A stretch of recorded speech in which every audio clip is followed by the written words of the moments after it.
Hi hello ನಮಸ್ತೆ. ಎಲ್ಲರೂ ಹೇಗಿದ್ದೀರಾ? ಚೆನ್ನಾಗಿದ್ದೀರಾ ಅನ್ಕೊತೀನಿ. ಲೈಕ್ ಮಾಡಿ, ಶೇರ್ ಮಾಡಿ, ಸಬ್ಸ್ಕ್ರೈಬ್ ಮಾಡ್ಕೊಳ್ಳಿ. ನನ್ನ ಚಾನಲ್ಗೆ ನಿಮ್ಮ ಸಪೋರ್ಟು ಬೆಂಬಲ ಇರಲಿ ಅಂತ ಕೇಳ್ತೀನಿ. ಯಾರೆಲ್ಲ ನನ್ನ ಚಾನಲ್ನ ಸಬ್ಸ್ಕ್ರೈಬ್ ಮಾಡಿಕೊಂಡು ನನಗೆ ಸಪೋರ್ಟ್ ಮಾಡ್ತಾ ಇದ್ದೀರಾ, ಹಾಗೆ ಯಾರೆಲ್ಲ ಈ ವಿಡಿಯೋ ಮೂಲಕ ನನ್ನ ಚಾನಲ್ನ ಫಸ್ಟ್ ಟೈಮ್ ವಿಸಿಟ್ ಮಾಡ್ತಾ ಇದ್ದೀರಾ, ಹಾಗೆ ಯಾರೆಲ್ಲ ರಿಟರ್ನಿಂಗ್ ಸಬ್ಸ್ಕ್ರೈಬರ್ ಇದ್ದೀರಾ, ಎಲ್ರಿಗೂ ಥ್ಯಾಂಕ್ ಯು ಅಂಡ್ ವೆಲ್ಕಮ್ ಅಂತ ಹೇಳ್ತೀನಿ. ಮೊನ್ನೆ ಮಳೆ ಬಂದು ಮರ ಎಲ್ಲ ಬಿದ್ದು ಗಾಡಿ ಜಖಮ್ ಆಗಿದೆ. ಹೇಗಾಗಿದೆ ಅಂತ ತೋರಿಸ್ತೀನಿ, ನಿಮ್ಮ ಜೊತೆ ಶೇರ್ ಮಾಡ್ತಾ ಇದ್ದೀನಿ. ನೋಡಿ, ಟೂ ವೀಲರ್ಸ್ ಎಲ್ಲ ನಿಲ್ಲಿಸಿದ್ರು. ಒಂದೇ ಸತಿ ಮಳೆ ಬಂತು, ಮರದ ಕೊಂಬೆಗಳು ಬಿದ್ದಿರೋ ಅಂಥದ್ದು ಗಾಡಿ ಮೇಲೆ. ಹಾಗಾಗಿ ನೋಡ್ತಿದ್ದಂಗೆ ಮರ ಬಿದ್ದೋಯ್ತು. ನೋಡಿ, ಇಲ್ಲಿ ಲೇಡಿ ಕಾಣ್ತಾ ಇದಾರಲ್ಲ, ಅವ್ರದ್ದೇ ಗಾಡಿ. ಅವ್ರದ್ದು ಟೂ ವೀಲರ್ನ ಎಳಿತಾ ಇದ್ದಾರೆ. ಪಾಪ ಬಂದು ಎಲ್ಲರೂ ಹೆಲ್ಪ್ ಮಾಡ್ತಾ ಇದ್ದಾರೆ. ಆ್ಯಕ್ಚುಲಿ ಈಗ ಒಂದನ್ನು ಮಾತ್ರ ನಾನು ವಿಡಿಯೋ ಮಾಡಿರೋ ಅಂಥದ್ದು. ಇಂಥ ಸುಮಾರು ಗಾಡಿಗಳು ಇತ್ತು ಇನ್ನೂ ಕೂಡ ಅದರೊಳಗೆ. ಈಗ ಇವ್ರ ಗಾಡಿನ ತೆಗಿತಾ ಇರೋ ಅಂಥದ್ದು. ನೋಡಿ ಎಷ್ಟು ಕಷ್ಟಪಟ್ಟು ತೆಗಿತಾ ಇದ್ದಾರೆ. ನೋಡೋಕ್ಕೆ ಈಗ ಕಾಣುತ್ತೆ ಮರ ತುಂಬಾ ವೆಯ್ಟ್ ಇರುತ್ತೆ, ಎತ್ತಕ್ಕಾಗಲ್ಲ. ಸುಮಾರು ಗಾಡಿಗಳು ಡ್ಯಾಮೇಜ್ ಆಗಿದೆ. ಇವ್ರ ಗಾಡಿ ಏನಾಗಿದೆ ಅಂತ ಗೊತ್ತಿಲ್ಲ, ನೋಡೋಣ ಇರಿ. ಹೊರಗೆ ತೆಗೆದ್ಮೇಲೆ ನಾನು ನಿಮಗೆ ತೋರಿಸ್ತೀನಿ ಇವ್ರ ಗಾಡಿ ಪರಿಸ್ಥಿತಿ ಏನಾಗಿದೆ ಅಂತ ಹೇಳ್ಬಿಟ್ಟು. ಅಂತೂ ಇಂಥ ಗಾಡಿ ಆಚೆ ಬಂತು. ನೋಡಿ, ಇದೇ ರೀತಿ ಸುಮಾರು ಗಾಡಿಗಳು ಬಿದ್ದಿದೆ. ಸುಮಾರು ಗಾಡಿಗಳು ನಿಂತಿತ್ತು, ಅದ್ರ ಮೇಲೆಲ್ಲ ಬಿದ್ದಿದೆ. ನೋಡಿ ಏನಾಗಿದೆ ನೋಡೋಣ ಬನ್ನಿ. ಗಾಡಿನ ಸಮಾಧಾನ ಆಯಿತು ಗಾಡಿ ಆಚೆ ತೆಗೆದ್ಮೇಲೆ ಅವರಿಗೆ ಪಾಪ. ಯಾಕಂದರೆ ಲೇಡೀಸ್ ಅಲ್ವಾ, ಸ್ವಲ್ಪ ಎಲ್ರಿಗೂ ಆತಂಕ ಇರುತ್ತೆ. ನೋಡಿ, ಅದೊಂದು ಹೋಗಿದೆ, ನಟ್ಟೋಗಿದೆ ಅಂತ ಇದ್ರು, ಇನ್ನೇನೂ ಆಗಿರಲಿಲ್ಲ. ಬಟ್ ಇನ್ನೂ ಬೇರೆಯವ್ರ ಗಾಡಿ ಎಲ್ಲ ಸ್ವಲ್ಪ ಡ್ಯಾಮೇಜ್ ಆಗಿದೆ ಅಂತಿದ್ರು. ಪುಣ್ಯಕ್ಕೆ ಅವ್ರ ಗಾಡಿ ಒಂದು ನಟ್ಟು ಬಿದ್ದೋಗಿರೋ ಅಂಥದ್ದು, ಅದನ್ನೊಂದು ಹಾಕ್ಸಿದ್ರೆ ಆಗುತ್ತೆ ಅಂತಿದ್ರು. ಒಂದೇ ಸತಿ ಮೋಡ ಆಯಿತು, ಒಂದೇ ಸತಿ ಮಳೆ ಬಂತು.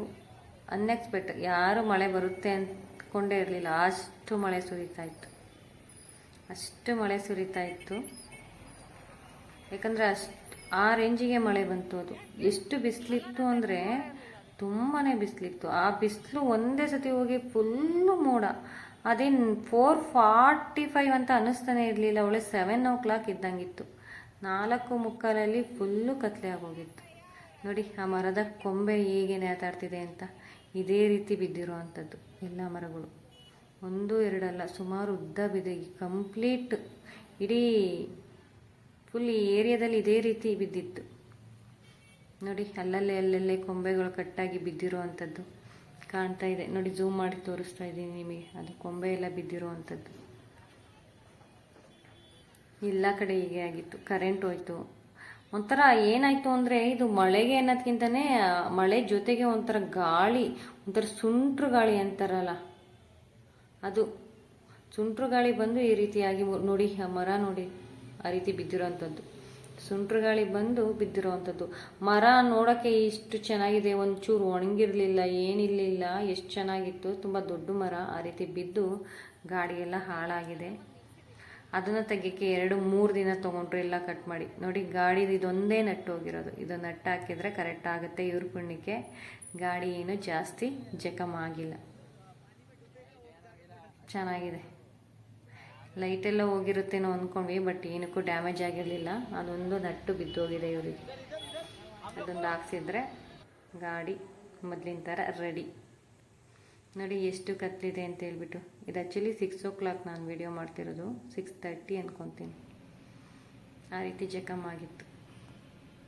ನಾನು ಬೆಂಡೆಕಾಯಿ ಸಾಂಬಾರನ್ನ ಮಾಡ್ತಾ ಇರೋವಂಥದ್ದು. ಇದು ಸುಮಾರು ದಿನ ಆಯಿತು, ಎಡಿಟ್ ಮಾಡೋಕ್ಕಾಗಿರಲಿಲ್ಲ, ತುಂಬ ಹಿಂದೆ ಇತ್ತು. ಇವತ್ತು ನಿಮ್ಮ ಜೊತೆ ಶೇರ್ ಮಾಡ್ತಾ ಇದ್ದೀನಿ. ನಾನು ಈಗಾಗಲೇ ಬೆಂಡೆಕಾಯಿ ರೆಸಿಪಿ ತುಂಬಾ ಶೇರ್ ಮಾಡಿದ್ದೀನಿ. ಯಾರೆಲ್ಲ ನೋಡಿಲ್ಲ ಪ್ಲೀಸ್ ನೋಡಿ ಅಂತ ಹೇಳ್ತೀನಿ. ಒಂದ್ಸತಿ ಚೆಕ್ ಮಾಡಿ, ಪ್ಲೇ ಲಿಸ್ಟಲ್ಲಿ ನಿಮಗೆ ಈಸಿಯಾಗಿ ಸಿಗುತ್ತೆ.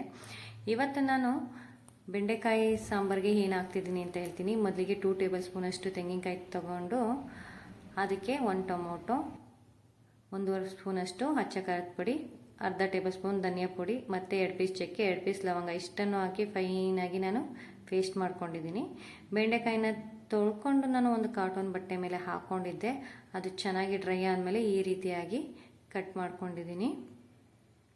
ಕಟ್ ಮಾಡಿಕೊಂಡು ಸ್ವಲ್ಪ ಆಯಿಲ್ನ ಹಾಕ್ಕೊಂಡು ಚೆನ್ನಾಗಿ ಹುರ್ಕೊತೀನಿ. ಈಗ ಎಣ್ಣೆ ಯಾಕಪ್ಪ ಹಾಕೋದು ಅಂದರೆ ಲೋಳೆ ಬರಲ್ಲ, ಹಾಗಾಗಿ ಎಣ್ಣೆ ಹಾಕ್ಕೊಂಡು 1 ಟೇಬಲ್ ಸ್ಪೂನಷ್ಟು ಬೆಂಡೆಕಾಯಿನ ಫ್ರೈ ಮಾಡ್ಕೊಳ್ಳಿ ಅಂತ ಹೇಳ್ತೀನಿ.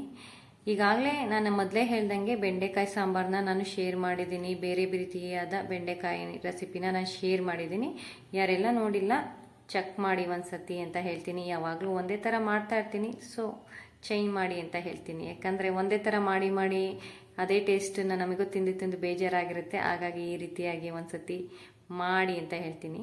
ಈ ಕಡೆ ಬೆಂಡೆಕಾಯಿ ಕೂಡ ಚೆನ್ನಾಗಿ ಫ್ರೈ ಆದಮೇಲೆ ಅದಕ್ಕೆ ತೆಗೆದಿಟ್ಕೊಂಡು ಅದೇ ಬಾಣಲಿಗೆ ಮತ್ತೆ 1 ಟೇಬಲ್ ಸ್ಪೂನಷ್ಟು ಆಯಿಲ್ ಹಾಕ್ಕೊಂಡು ಅದು ಬಿಸಿ ಆದಮೇಲೆ ಸ್ವಲ್ಪ ಜೀರಿಗೆ, ಕರಿಬೇವಿನ ಸೊಪ್ಪು, 1 ಸಣ್ಣ ಬೆಳ್ಳುಳ್ಳಿನ ಜಜ್ಜಿಡ್ಕೊಂಡಿದ್ದೆ ಅದು ಕೂಡ ಹಾಕ್ಕೊಂಡು ಚೆನ್ನಾಗಿ ಫ್ರೈ ಮಾಡಿಕೊಂಡೆ. ಈಗ ಒಂದು ಅರ್ಧ ಈರುಳ್ಳಿನ ಈ ರೀತಿಯಾಗಿ ಉದ್ದುದ್ದವಾಗಿ ತೆಳ್ಳಗೆ ಕಟ್ ಮಾಡ್ಕೊಂಡಿದ್ದೀನಿ. ಇದನ್ನು ಕೂಡ ಹಾಕ್ಕೊಂಡು ನಾನೀಗ ಚೆನ್ನಾಗಿ ಫ್ರೈ ಮಾಡ್ಕೊತಾ ಇದ್ದೀನಿ.